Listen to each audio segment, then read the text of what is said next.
The Invincible Teams podcast is powered by Evergreen. Evergreen provides teamwork, training, and consulting to help your team thrive in every season. If you want to have a team that makes other leaders jealous, get started by going to their website in the show notes and scheduling your free consultation today.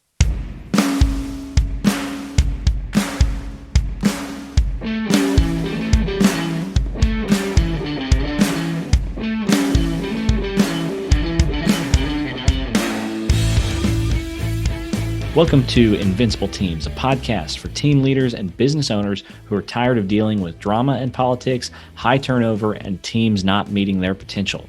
We know that team leaders and business owners like you are pretty much always under pressure to get the most out of your teams. And we believe that every team should reach their potential, and that if we get intentional, our teams can become invincible.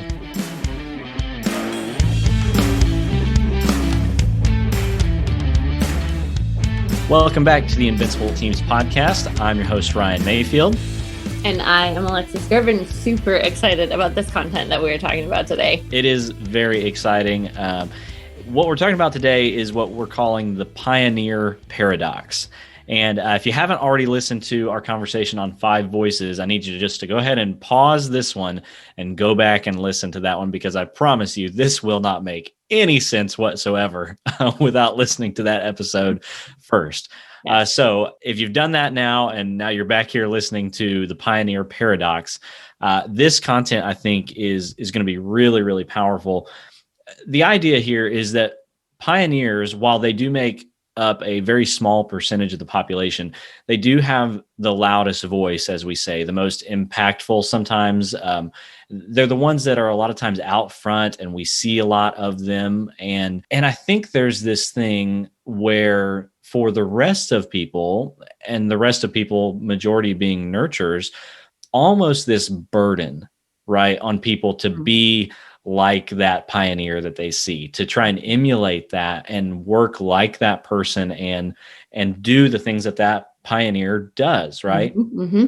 And the problem with that is, one, it's not sustainable, right? When you try to work outside of your natural giftings and wirings, you might be able to do it for a while, but it's not sustainable in the long term. But potentially the bigger problem is that your team, your organization then ends up missing out on what you are truly wired to do. Mm-hmm. And so what I want us to talk about here today, and it was the phrase that you came up with, was, each voice has their gold, right, that they're bringing to a team. Mm-hmm. And so let's talk through those. Let's talk through the other voices and what is the gold that each one of them brings, that it's okay to be a nurturer and to be a connector and whatever it is. You don't have to be this pioneer that you think you might be. Yeah. And just to add to that, there's such good reason for pioneers to want to be emulated, right? On so many levels, Sure. Because who they are and how they naturally operate. They're incredible communicators. They're incredible strategists. They have incredible capacity really to innovate and to move things forward in ways that the other voices don't. So there's such a dynamic about them that is really attractive. But like, I think we would both agree, the most powerful thing you can be is the most liberated, whatever voice you are, right? The most liberated individual, the most liberated personality for your actual wiring. That is what brings to the world your best, right? That's what brings to the people around you the most gold. That's why I do love that terminology, is like, how does each individual bring their gold to the world? And I think we talk so much about liberation. We talk about what does it look like to take down your walls of self-preservation and really remove anything that you are either trying to prove, that you're trying to hide, or that you're in fear of losing. And so if you can recognize the gold that you have to bring to the world and bring it with a confident, competent, really easy demeanor, that is what just is fire to the world, right? You don't have to be some kind of crazy dominating pioneer or some crazy innovative creative, even you can really be a powerful personality to the people around you, a liberating personality to the people around you when you are fully operating in your gold. Yeah. Well, and the opposite side of this is, if we want to speak to the pioneers for just a second, this is also really important and something pioneers should get excited about, because what this conversation will do is allow all the other voices to live in their sweet spot, which allows the pioneer to do their work in a better, more sustainable way. Mature pioneers know that they need the guardians and the connectors around them to do their thing. And they need the nurturers and the creatives to do their thing in order to do their best work.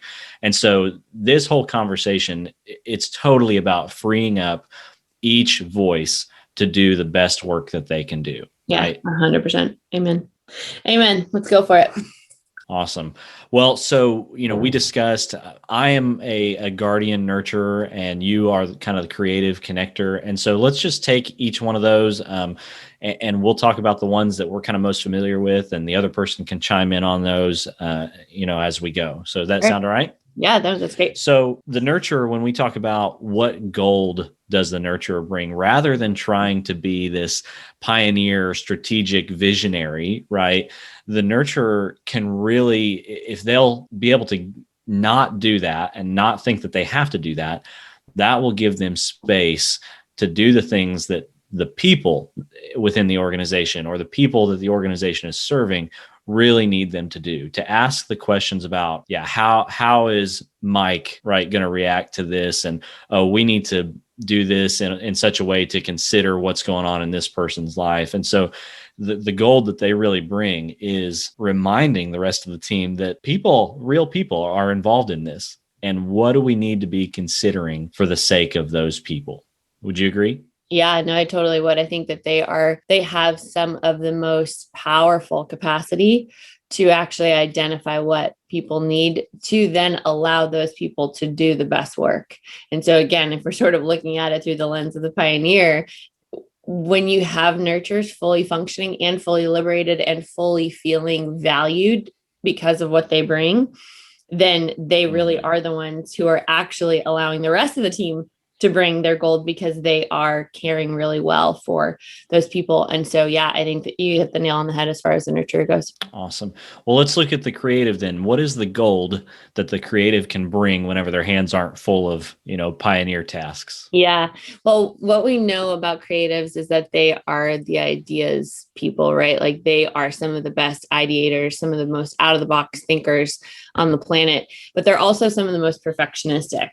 And so if they bring an idea to the table that immediately gets squelched or doesn't necessarily take off in their idealistic way that they had hoped for, it's really easy for the creatives to shut down. It's really easy for them to think, okay, I'm just not even going to bring these crazy ideas to the table anymore, because the reality is they're not valued. You can sort of extrapolate. The creative has this incredible capacity to be creative with both best case scenarios and worst case scenarios. And so for them, it can be very easy to just shut down and to not necessarily bring their goal to the table. And yet what they bring and when they are at their best, what they're doing is bringing both those crazy great ideas and those crazy ideas that might tank, but it's okay. Like that is what they are supposed to bring. And when they are feeling fully valued and fully liberated and fully capable of bringing those ideas, then you have the capacity, like as a team, as a pioneer, you have the capacity to basically pick up on what could be the next complete life-shaping idea for your organization and for your team. Like it could be the next thing that moves the needle where it needs to go. But if those creatives aren't bringing their gold and they're not necessarily feeling that full capacity, or they're not at their most confident space, then it's very quick. It's very easy for them to be too fearful and to just sort of like stick to what everybody wants to hear and not necessarily bring what they're really thinking about. What do you think about that? There's a lot of, I think it's dead on. I think there's so much that is lost whenever that voice is squelched because they feel like they have to be something else, right? Correct. Yeah, very much so. And they really are. I mean, you've got a lot of percentage wise, within a team, usually you're going to have a lot more present-minded thinkers in guardians and nurturers that are going to be really quick to then ask questions of the creatives, like, okay, well, then how is this going to happen? And how could that ever be? And how, and so it's also very easy, even after a creative's been bolstered up and delivered a great idea, for it to be shot down and then for them to go right back into a hole and not necessarily want to even answer the questions around that great idea. But for creatives, it is such a powerful thing when they can recognize they don't have to be perfect all the time. They might not even have all the answers to the ideas, but to bring what they do have and to allow a team to collaborate on it is really going to be gold. Yeah, absolutely. Ready to move on to the Guardian? Yes, go for it. So the Guardian, and I, can speak to this one really personally, like that burden to be the pioneer is real. I have felt that so many times where, my guardian nature maybe doesn't get people as excited about things, right, as the pioneer that I might know, or the pioneer that I see on social media, right, who is able to galvanize people around some vision. And it feels like, I can't do anything unless I can do that, right? But if I spend all my time on that, trying to be that, trying to do that, there's some really important things that my team, my organization is going to miss out on. I was kind of joking with you earlier, telling you about something that I have had to do many times, and not an exaggeration at all, in different jobs that I've had and people I've worked with. I have literally had to use the same phrase multiple times with multiple bosses, where I have said, that seems like a great idea, but I think it might also be tax fraud. And not a joke. Oh man. Right. If that statement resonates with you at all, you're probably a guardian, right? But I've had to use that multiple times, because it's just this like, oh my gosh, I cannot not say this, because I know if I don't, someone's going to jail, And I know for guardians, for anybody that is a guardian, I think they'll resonate with this, is you can be sitting in some sort of meeting where there's a visionary casting, their vision for what's going to happen. And it's just like intuitively, without trying, we've got 47 different questions about how is this going to be implemented, and how is this realistic? And, and I think the key to success, to bringing your gold as a guardian, is to not, put those questions away per se, but to be able to say, okay, what's the one that's like most mission critical right now? Right. In my example, what's going to keep people out of the sights of the IRS and out of jail for tax fraud? That's a pretty important question, right? I agree. And so to be able to whittle that down, to not wear the burden of having to be the person who galvanizes everybody into action, but to play the role that we're naturally wired to play, which is to say to the pioneer, I love your ideas and where you want to take this thing. Let me help you make sure that it has the legs to get there, right, and that the wheels aren't going to fall off, next week or 6 months from now, or whatever it is. Let me play that role. Yes. And what's interesting, even as I think about the guardians that I know and that I love, but as a creative, it's often hard for me, right? Because we are on nemesis voices. Does our audience know we're nemesis voices, right? Probably not. We'll get into that later. We would ideally, in the realm of five voices, not be the best of friends, but we are obviously mature voices, so we value the voice of the other person. But yeah, what I know about my guardians that I have come to really appreciate is that they do have incredible capacity to think about things I never would as a creative. So it's essential for them to bring their questions to the table. But what I do also know is that there's also details that the guardian will think are really essential. And like to you, they are essential. But in the grand scheme of innovation and collaboration and even entrepreneurialism, sometimes those are the types of things that don't necessarily need to be all T's crossed, all I's dotted at the very, very beginning. They can actually, like you're saying, like you can sort of build the plane on your way down, even though it's not your most it's not your favorite way to operate, but it's possible. And it's very much how a lot of entrepreneurialism has to happen. And so I just think about the tapering, or not the tapering, but the like tempering of a list of questions to be able to say, okay, I know that I'm, as a guardian, I'm going to come up with 20 at least to every great idea. I'm going to be able to have like, the 20 questions on my clipboard. However, everybody else doesn't necessarily have the capacity to hear all of those without feeling like a total wet blanket has been tossed on them. So what are my top 5 or what are my top 8 that I think are essential? And that's just the due diligence as the guardian. But then that really does allow the guardian to not only bring what they have to bring, but to be heard and to be really celebrated in that space. Absolutely.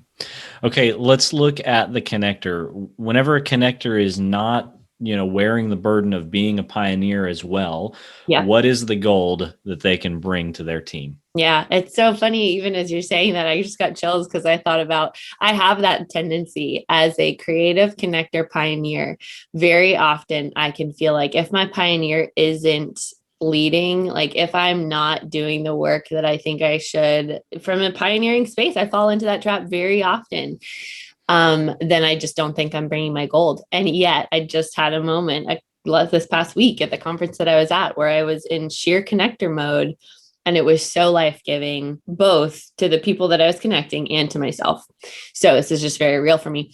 What we know about connectors is that they are incredible resource people, and they've always got a guy, right? They typically, in any job they've been in or in any community they've been a part of, in any city they've lived, they've made a circle of connections. And typically they're usually the best ones that maintain. They're the best at maintaining those kinds of connections. My family makes fun of me all the time because I've lived in a lot of cities, and I now have a number of communities that I love and I do stay in pretty good touch with. And so they laugh at me just in terms of like, okay, now wait, is that Sarah from Boston or is that Sarah from Santa Barbara you're talking about? Or is that Sarah from Birmingham? Like they just are always wondering where all my friends are. Like, it's okay. You don't need to keep them straight. I will. But one of the best things that the connector has to bring to the table, and I think is really gold for anybody around a connector, is those resources, right? Is actually making the time to recognize that connecting people with other people, connecting people with great resources is really more valuable than you even think. It represents, I think, a lot of selflessness, a lot of willingness to take time away from whatever big mission the pioneers are all on. And you're thinking maybe as a part pioneer, you need to be on and you need to be accomplishing. Taking time away to just say, hey, this person could really use the support of this person, or this person would really benefit from this podcast or this book or whatever. And so it's a quick text to share that resource. It's a quick text to introduce 2 of your great connections from 2 different cities that really could benefit one another. And the value of that, I just think, is much higher and much greater than sometimes the connector will recognize. And so last week, just a quick story, I was at a conference. One of the guys I had just met who was at the conference is a native to Austin, Texas, and basically like the mayor of Austin. I'll give a shout out to Brian, who literally I just recognized as probably like could run for mayor if he wanted to. He's just an incredible guy. So I met him this past week, and I've also in the last few months had a good friend of mine move to Austin and is just in process of getting connected. And so at the end of the conference this week, I asked Brian if I could connect him with my friend, and he, as a guardian nurturer, was absolutely up for it and reminded me again after I told him before we left to make sure that I connected them. And so, I was like, okay, this is going to take a little bit of time, but I took the time to jot the text to introduce them both to one another. And man, it was just so sweet to watch them interact with each other, to plan coffee next week together, to both be excited about it. And that's so gratifying for my connectedness. It wasn't an essential thing for me to do, not in light of the grand scheme of what we were at the conference for, but in light of my fully liberated connectedness. Yeah, that's part of my goal that I get to bring to the world. So yeah, I love that. Well, so as to not leave the pioneers out of this conversation, right? Leave them hanging. Yeah, no. I do want to talk about what the goal is that they have to bring, but to set the context for that, why, and I mentioned this before, but I'm going to come back to it now, is the pioneer should be really excited about this idea of kind of overcoming the pioneer paradox for the other voices, because what that will do is not only free up the space for them, not everybody's trying to be a pioneer, but it will also put the people in place around them, if they are wise enough to listen to them, to be able to make these dreams, these goals, these visions into a reality, right? Mm-hmm. And so when people are running in their lane, living in their voice, what gold does that allow the pioneer to bring whenever they're freed up to do that? So I think the goal that the pioneer brings, I think we both know it. I mean, they're the ones that are unbelievably capable of moving a ball forward. Guardians are really good at execution of tasks, but they don't necessarily combine that task execution with vision so often. Mm-hmm. They're very much present in the work that they're doing, so they're not looking forward as often.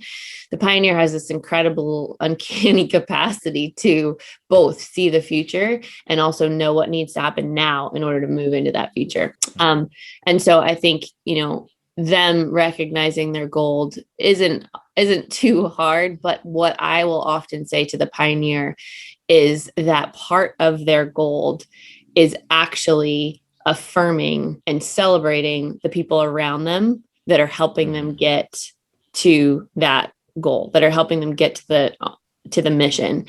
And the value of their words of affirmation, their words of encouragement, their words of celebration to others on their team, that they can just even say, stop for 2 seconds and write 2 sentences to a team member who they see really contributing in a specific way. It goes miles for those people. And, I think about it again, just this past week, I was with a friend who's a CEO and founder of her company, and she's an incredible pioneer. And she has some really great, she's matured in a beautiful way over these last few years, where she really does recognize her people well, but it's still not her default, right? Like it's still not her tendency. Her tendency is still to be on mission.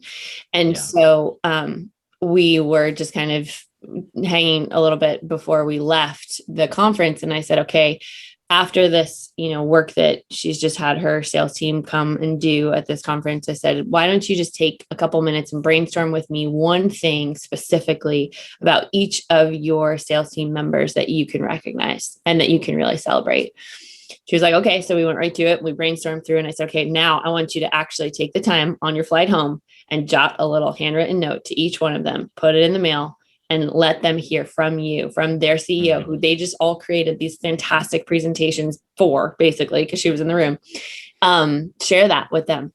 And she was like, yeah, okay, great idea. And I know from being one of those people, I know that it is so valuable to hear from a pioneer what they are celebrating, not just what they're working on. Because for them, their default is work. It's hard for them to rest. So for them to come out of the work and actually choose to rest and choose to celebrate others is invaluable to the people around them, family included. Let me just remind you that too. Like, it's not just teams, but like wives and husbands and children. Celebration by a pioneer is money.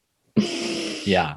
Well, and I'll just add on to that to say, make sure that celebration is not solely for the things that the pioneer does. Correct. Right. So you can be thankful if a guardian or a creative does something that, is like what you would do. Right. But I think even more powerful is affirming the ways that they are different, the different skill sets, the different traits, and even, the different voices. I think one of the most powerful things that a pioneer can do is to allow people to run in their lane, like we're talking about, to bring their gold and to be thankful for that gold, even though it looks different than what the pioneer themselves bring. Yeah. And I think that's a brilliant add-on. And I'll just add on to that, recognizing them not just for the work that they do, but for who they actually are. Absolutely. And that goes miles, because their work can shift. The actual tasks that they need to achieve or the tasks that they need to accomplish can really change, but the nature that they bring, like their actual personality traits, their character, their capacity to have chemistry with other people, like those types of things, and their dependability, actual character traits, when you can affirm those, it is that much more valuable, I think, than just appreciating their work. Sometimes I think for the guardian, it really is like some of their highest compliments come from, being complimented by their work. But so you take more of the people-oriented voices, like the connector, the creative, and the nurturer, and it really is going to mean a lot to them when you just value what they bring from a people perspective to the table. Absolutely. Well, if this conversation is interesting to you, you want to learn more about the 5 voices, again, we'll put links for all this stuff in the show notes. So please click around in there, share this stuff with people that you think might find it valuable as well. Alexis, anything else as we wrap up here? No, I will say this is definitely one of my favorite podcasts thus far, though, because this is the meat of why we do what we do. So I'm really excited for anybody who gets to hear it. Absolutely.